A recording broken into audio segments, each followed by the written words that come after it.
Yes, people, here we are back at the net podcast. Listen, I know I'm always doing Arsenal and all this stuff, but today's a special one. It's West Ham United. Yeah, listen, they're in the headlines at the moment, making the biggest transfers. But the question is, can West Ham make top four? And listen, I had to bring on my guy Mikes. He's got the Hammers jersey already. How you doing, man? Yeah, awesome. Yeah, man. I'm good to be here. Honored to be here, man. Yes, I can't wait to just actually talk about something positive to do with this club. Nice. Honestly, listen, West Ham are like my second club. That's why I'm wearing the jersey. Just to show I'm Arsenal first before anything. But listen, talk to us, man. Can West Ham make the top four? You know what? It's not completely out of the equation. I'm gonna say probably next season is probably a bit too soon. But what I will say is that we are making all the right steps to challenge for Europe. Like when it comes to the transfer window right now, I think a lot of clubs are afraid to spend in terms of certain limits in their transfer budget just because of the whole FFP stuff with every club that's going on. But I feel like because we sold quite a lot of players, we've been able to make smart signings. Obviously, we cannot make 30 to 40 million signings for every position. That was said even before the transfer window. Only like the main priority players we would throw money at. So like that's why we tried throwing money at Duran. And obviously Aston Villa for some reason wants to budge on that, even though they want to sell him. Didn't really make sense. But with Max Kilman, we threw 40 million at him because basically they had a big sell-on clause for Maidenhead. So we had to kind of pay over the limit anyway. He is their captain. Their fans are a bit divided in their opinion of him, but Lopetegui really wanted him. He was the one who made him captain at Wolves. So that was something that we paid over 40 million for. But we're making all the right steps to get into like the European spots. But with West Ham right now, it's a case of they could either finish 13th or 4th. You never know what could happen right now. Like especially under the first season. I'm not expecting too much first season, but I'm expecting like maybe the next season to make it into Europe specifically. But you've got a lot of teams up there. You've got even like Crystal Palace might be up there, like Aston Villa will be up there again. Like, but I also do think that people would be surprised that a few of the big six teams might take a bit of a nosedive this season, like in my opinion. The likes of Man United, Tottenham especially. I thought you were going to mention my club. I was going to be like, hey, No. I'm going to end the tune right now. No, but you know what? No, spot on. And, I was looking, I've spoken with James from E20, West Ham United Fan TV. Big him up, by the way, as well. And when the whole Moyes thing was happening, was coming to an end, there were doubts in terms of where West Ham would go direction. But I'm sure you and other West Ham fans are very impressed with how Tim Steadden has done. Because I knew he was going to do well because he had a reputation, but way he's done it, like we spoke off here. When was the last time we saw two here we goes? You know what I mean? Yeah, exactly. That's the thing. Like I knew from last season, last summer when Tim Steiner was appointed, did a bit of research on him. I'd never heard of him. Did a bit of research and knew he worked at Bayer Leverkusen under Alonso. So I'm thinking Sullivan's trying to hire a new director of football. He's pushed out the chief scout away from Newman, who was working with David Moyes. So Moyes is on 1 year left. So a lot of us already had a feeling that Moyes was going to be pushed out of the door, but naturally because Sullivan doesn't like to pay compensation. He doesn't like to really pay much money in general, but he doesn't like to pay compensation for managers. So I know that he was just going to let Moyes run down his contract and then hire someone else. And obviously with Steiden and Moyes, there was already a bit of conflict last summer anyway with who they'd want to sign, etc. Obviously, Moyes wants to sign more in-house players, Premier League experience and all that. And Steiner wants to sign, players that he would know from like Germany and other players that are youth prospects, like Guilherme, for example. We signed him from Brazil. That wouldn't have happened under Moyes. We wouldn't have paid for. We probably would have got Kilman because we've been interested in Kilman before. But under Moyes, we wouldn't have got half these players. He turned down Fulkirk. Last season. Like he went on the Restless Football podcast, the Gary Lineker pod, and I don't know whether he went on it, but Alan Shearer said that Moyes told him he turned him down when they were talking about him in the Euros. So I was like, of course Moyes told you he turned him down because he also he bragged about turning down Julian Alvarez because he said Antonio was doing that well. I couldn't believe that. I couldn't believe what he did. But if your striker's doing well and your striker's really important to you, you bring the other guy in as competition, and then you wait until the guy's off form, and then you bring the new signing in. I think that's common sense. But he really doesn't like big squads at all. They wanted one striker the whole time. But with the David Moyes situation, it was pretty much like he wants to sign players in-house. He wants to do it his own way.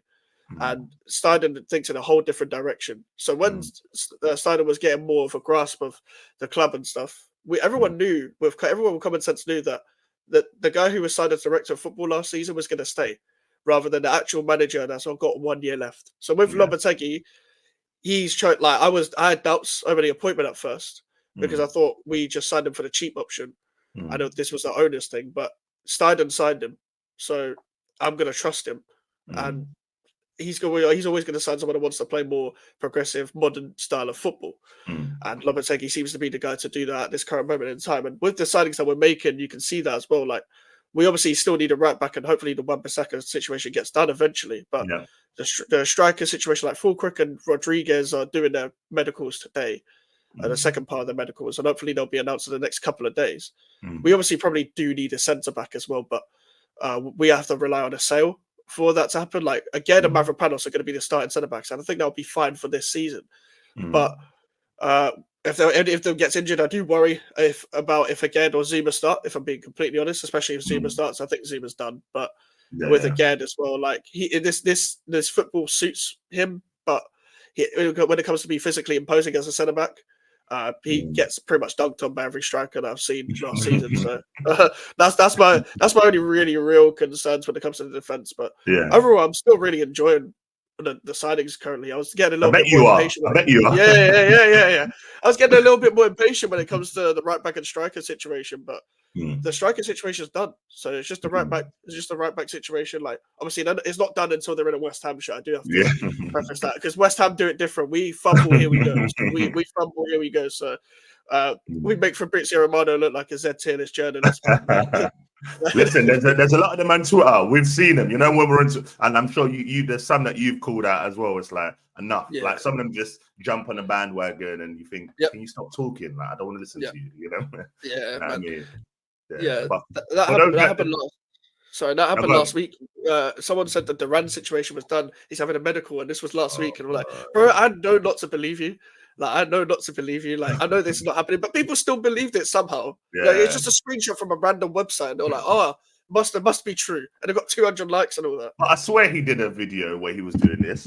I'm getting so excited. I'm doing the irons thing. I'm dropping my mic. But I swear there was a video where he was in a restaurant or something. He was doing this. So like, basically, like, he really doesn't want to be in Aston Villa anymore. Like, him and Emery have fallen out. Like, they fell out like 6 months in. That's like, I saw reports of them falling out like 6 months in. I don't know the full situation, but he obviously wants to play more, but he's not going to play over Watkins. And a lot of our fans were like, "Oh, it's a red flag with him deleting Aston Villa posts and all that." Like, every footballer does that, I'll be honest. But with the whole Irons thing, it's like, Jesus Christ, this guy really wants to get out. Really wants to get out of Villa. Like, I don't. This is the thing. I don't take like it with like. I just take it with a pinch of salt when it comes to those things. But in general, like, with the whole Duran situation, I don't mind him, and I was very accepting of him coming in the end. But obviously, ideally, we probably would have liked to sign a younger striker that was a bit different. But with Fulkrug, he's more proven. He's more proven, and he suits the style of play. He suits him more than Duran. His back to goal work is way better than Duran's. And that's the thing. I agree with you, and I feel like with West Ham, you might agree with me as well. I was saying this in the space the other day, that if you look at West Ham under Moyes, yes, they were effective, but everything was so predictable. And I don't think you've ever really made the London Stadium a fortress. You know what I'm trying to say? Like, you have them dodgy games, Newcastle beating you the way they beat you, the way Arsenal beat you. I don't want to bring it up, just saying. And other teams like that I like. And I feel like now you've got a team where you're not in Europe. You can go for FA Cup. You can maybe rotate a couple for the Carabao and whatever. And I really think you can, do an assault on the league. And what I'm intrigued to see is, how is he gonna vary the midfield? Until Rodriguez signed, I was like, don't know how you're gonna play it. But now you signed Rodriguez, I'm thinking, you really are one right centre back and a right back away from going, like, this is top four. Because as you said, I look at Arsenal City. I think Arsenal City are guaranteed to be there, top two, top three. Liverpool, we don't know yet. Pre-season, Slots doing his thing, but we don't know yet. We'll see, time will tell. So I'll put them third, if anything. Fourth, up for grabs. Man United have started again, clean slate. Chelsea. Spurs and you said yesterday, and the Spurs fan are going to hate you for this. You said it's going to be that second season moment, which I feel as well. I do. Like I get what Postecoglou's trying to do, but there comes a time you've got to put experience around these young players, and that's where Arsenal used to go wrong in the past. We had too many youngsters, not enough experience. So now we're getting that balance right. And I look at West Ham, and you guys have always had experienced players, but you've got quality now. The defense, the goalkeeper's good. Midfield, I'm sure you probably Paqueta, Rodriguez, and who would go next to them? Would you say Wood-Prowse? It'll probably Alvarez if fully fit. Oh, yeah, Alvarez. About him. Solid free. You know what I mean? And then you've got a fluid front three. The problem with West Ham before is that just put Antonio up top, the bulldozer. You know what I mean? Now you've got Fulkrug. It's like Bowen and Kudus. We want you to do all this. Fulkrug might come off, Bowen go up top. And listen, I think it's exciting for you. Listen, my dad's been in my ear, West Ham fan, telling me, look at my team, look what we're doing. And I think it's exciting times for you. I think you just need to, it's a massive season in the sense of this is where you've got to put up. I know you're saying the season after, but it's a chance this season. It's a chance to, you're not in Europe, really go for it. I don't know if you agree. That's the thing. Like, it's up for grabs. It's definitely up for grabs. My thing is, even with the main starting 11s that we might line up with, if you want to get the best out of all the attackers that we actually have, I think Paquetá might play a bit deeper, might play next to Alvarez. And I think because he's seen Ward-Prowse and Souček in pre-season, I don't think they're barely going to get any games. I think Paquetá and Rodriguez will take up those deeper spots. Like if Alvarez will guaranteed start when fully fit because he's the only proper 6. Like Rodriguez will play there if he gets injured, but like it'll switch around and stuff. I think it'll be Alvarez and either Paquetá or Rodriguez next to him. Like he does like playing Kudus on the left in pre-season, but I think if you want to get the best out of your attack, you got to play Somerville, Kudus, Bowen, and then Fulkrug up front because Kudus will benefit more in the middle. Forgot about Somerville. Oh my goodness gracious me! That's what I'm saying. So now, if you look at it, as you just mentioned, Souček and Ward-Prowse will probably be bench. I'm sure if you've got an offer for one of them, you'll sell them. I think Souček's time, no disrespect, I think under Lopetegui or J-Lo, as somebody on Twitter calls him, I'm sure at this point, I think that Souček's probably thinking, you know what, I'm not getting game time. And if a bid comes in, I think it's the perfect time to say he was a Moyes type player. Like, like Fellaini. He was a Moyes type player, but there comes a time when you switch the manager, you've got to change it up. So, I think, listen, you look real good. What would you say? Okay, I know I've said top 4. You're saying probably season after. What would you like to see this season for West Ham? To be honest with you, I would like to see every player really get used to the style of play first. Like, for example, like when new managers come into clubs, like I'll use Aston Villa and Tottenham, for example. Like, I think with the Tottenham situation, they took into the style of play straight away. They actually recruited quite well last season, so every player can be slotted in very well, and like there was no problems there. And they had their 10-game bounce, and then they became Tottenham again. Like with Aston Villa as well. Like Aston Villa, they took to Unai Emery style pretty much straight away, and stuff like that. I want them to take to the style of play first and get used to that. I just want them to get used to the way of playing and how we can approach games and change the mentality, because we've had this mentality of the past few years of being restricted and just letting teams attack. Whether it's like Everton at home or Man City away, the game plan was the same last season. And even throughout like the Moyes era, it was pretty much he would switch it up tactically when we were good. But even last season, when we got better players, he actually restricted it more tactically, which didn't make any sense. That's why it became all backwards. Like this season, I want to see us, if we can surprise teams, that's a bonus when it comes to like getting Europe and stuff. But I feel like as long as we keep it to the 4 at the back, I know he wants to switch it to a 3 sometimes, but we keep it to a 4 at the back. We get used to the style of play, and we take it to a different mentality when coming up against the big sides as well. Because when against the big sides, we may have been better last season, but throughout the Moyes' reign, the mentality wasn't there. That's why there was 6-0 against Arsenal were there. That's why the 5-0 against Chelsea were there. That's why all these losses were there, like pretty much. Like, and granted, that was the time where Moyes had lost the dressing room, and they pretty much knew he was going internally. That's what I think anyway. That's what they played like. But I just want a decent league position. I like top 10 for now is fine for me, but in general, it won't be fine for me like going into it once they're all used to each other, because my standards is Europe. But just for the first season, I'm not expecting too much. I'm expecting Lopetegui to get used to the squad and get used to the players and be like, okay, he's going to be good enough for my project and stuff like that. And he's going to really analyze the squad this season. Because people like Souček, for example, like I would accept any offer for him, but he signed a 4-year contract last season because of the whole Moyes thing. And because he scored now and then. Scoring now and then doesn't make you like a great player over 90 minutes, like throughout the games consistently. Like there's a lot of players like that in football. And Thomas Souček is one of them, unfortunately. And I think he's going to look at the squad and be like, well, these players won't be good enough. We can invest the money from selling these players, and then we can still carry on rebuilding the squad, because this is far from, the final Lopetegui squad, Yeah, no, defo. But I feel like he's molded it well. And as I said, I forgot about some of it. I think that's such a great signing. And he was linked with the Chelseas, the Liverpools. And I think that's something that West Ham have lacked. Like, if you look at the best teams, they've always got a combination on the left and the right that work well. So when Arsenal were doing well, we had it was Zinchenko, Xhaka, and Martinelli. So that left worked. On the right, we had Ben White and Saka. I think West Ham, they've always lacked that connection between the centre-backs and the midfielders. It's like everything's right into midfield, Ward-Prowse, hoof it, hopefully Antonio Bundle, you know what I mean? But now I think you're going to have a style of play. I think I feel like you're going to have a continental look now. Like, I feel like, remember when Lopetegui first went to Wolves, they were playing great football.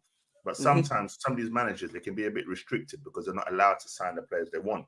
But Tim Steddon, as you said, come from Leverkusen, he's got the brain. And sometimes you need a director. It's not that the manager doesn't know, but sometimes you need a director of football that's seen everything and done all the analytical stuff, should I say. So, I think honestly, I'm very impressed. That's why I said I genuinely think you can do top 4. But I think the main thing as well, you need to turn that home ground into a fortress. You look at every top 4 club and teams when they finish in Europe in general. They make that home ground, like Arsenal. All right, cool, we lost a couple. But when people come to Emirates, it's like, hold on, we're not going to lose.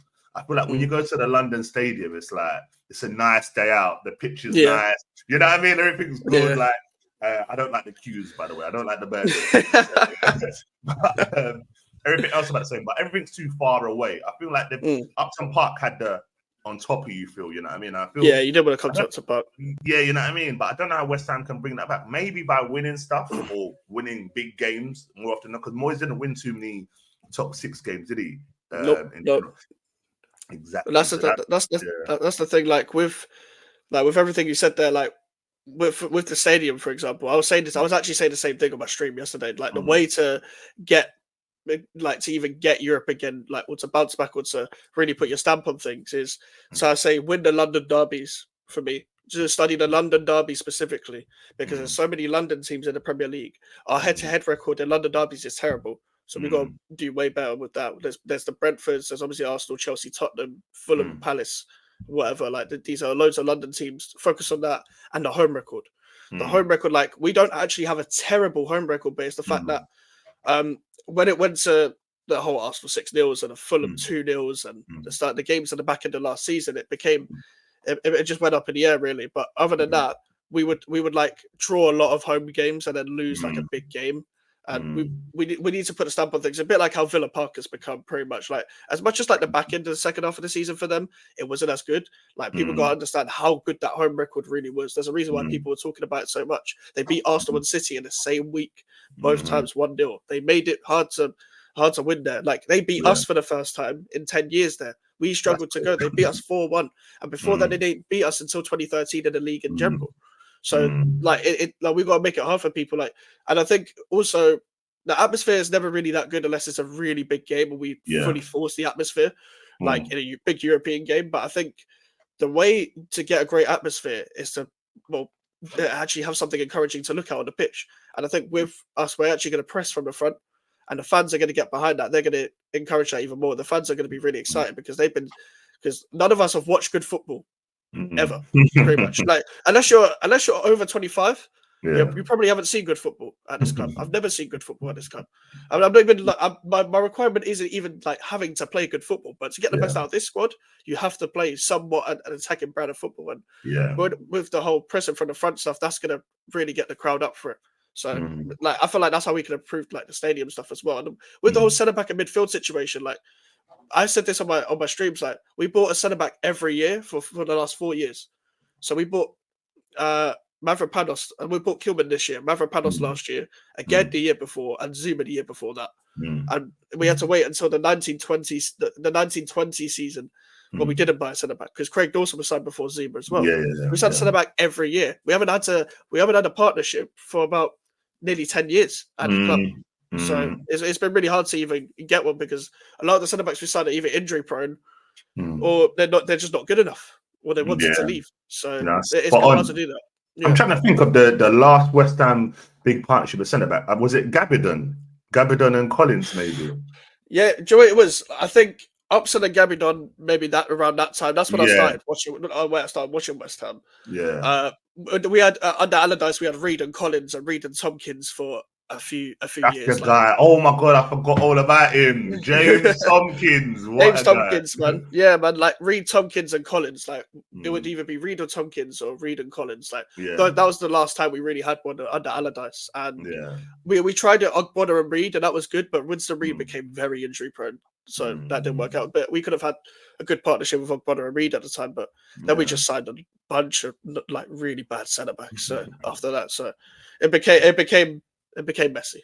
Yeah, nah, you know what? And just touching on what you had said before about Villa Park, St. James's, that's all I think you kind of need a fear factor. You kind of need like when you guys were at Upton Park, as you said, like fans over 25, obviously I'm over 25. So I remember them Upton Park days living locally as well. And I remember you played big games at home and there was an expectation that you might win it. Like, you know what I mean? Like, I think with London Stadium, so it's lost that feel, you know what I mean? And I feel like now with the signings you've made, and there's a feel-good factor. And I look at you guys now, it reminds me of like with Arteta, when Arsenal started playing a bit better, the fans started coming on the side, because you remember Kroenke out. We all remember that. Yeah, we all remember that. Yeah, I mean, and the best way to bring fans back is by you need to kind of build a connection, whether that's through signings, whether that's through getting the fans in the stadium. Like we've got a young group of guys, I can't remember their nickname, banging the drums, making the noise. And Emirates has now become, you know, all right, we've got this song that people might call cheesy, North London Forever, but there's something about it. Like, you know, he's laughing away.